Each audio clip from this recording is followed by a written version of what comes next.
This video helps you understand what evidence is in relation to this broader idea of critical thinking.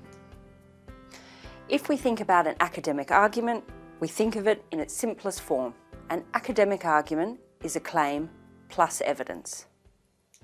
Let's break that down a little bit. An academic argument is a claim that is justified.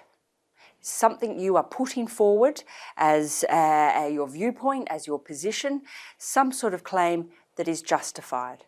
The justification is the reason or the reasons offered to persuade you or others to believe the claim. The reasons, that's where the evidence comes in. The reasons constitutes the evidence. But what do we mean by evidence? What counts as evidence at university? Evidence can be any number of things. It can be any logical reasoning, facts, statistics, data, any information, any authoritative opinion can be given in support of the claim that you want to make. When you read the work of others, all of these types of evidence can be put forward to support the claim they are making. It's important to note that different disciplines, they do use different types of evidence. So the types of evidence you use might relate quite closely to the specific discipline that you're in. In some arts disciplines, published sources are the main evidence. The published work of others, the main type of evidence put forward to support a claim. In some science disciplines, the use of empirical data, statistics or other experimental results are often used as the main evidence.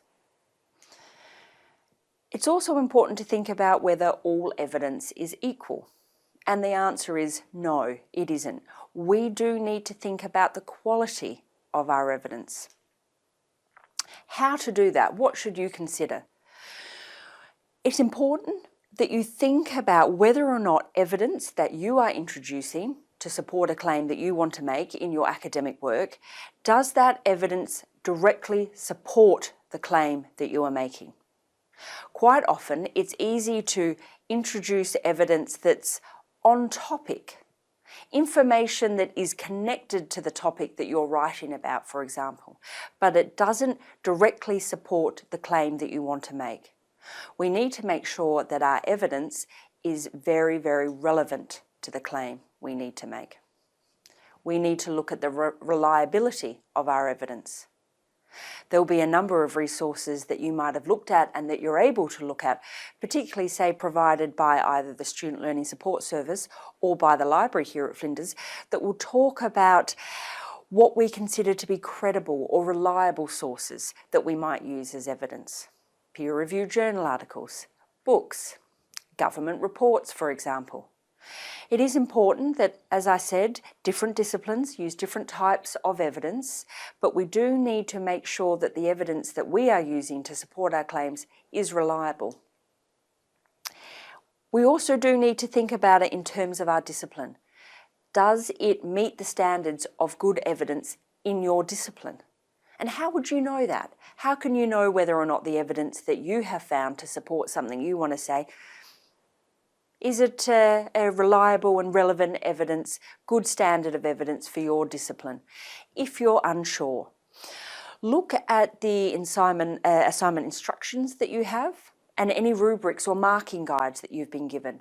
They may well give you some information about the types of sources or the types of evidence that you might need to support your ideas. You might also have a look at some grade descriptors that have been provided, giving you an idea of what types of things you might need to reach what type of grade. You can find all of this type of information in your Statement of Assessment Methods or your SAM for your topic. Crucial that you look through that document really closely. Look at the evidence used in the readings that you've been given for your topic. That can be a really good way to gain an understanding of what counts as evidence and what is used as good evidence in your discipline. If you've been given some readings for a topic that you're undertaking, have a look at one closely and have a look at the type of evidence that the authors of that piece have used to support what they want to say. If you're unsure, don't forget the value of speaking to your colleagues, the other students in your topic. But of course, if you remain unsure, ask your lecturer, ask your tutor, and don't forget that you can always ask the advisors in the Student Learning Support Service. Thank you very much for watching this short presentation on evidence, and keep looking for further videos in this series exploring critical thinking.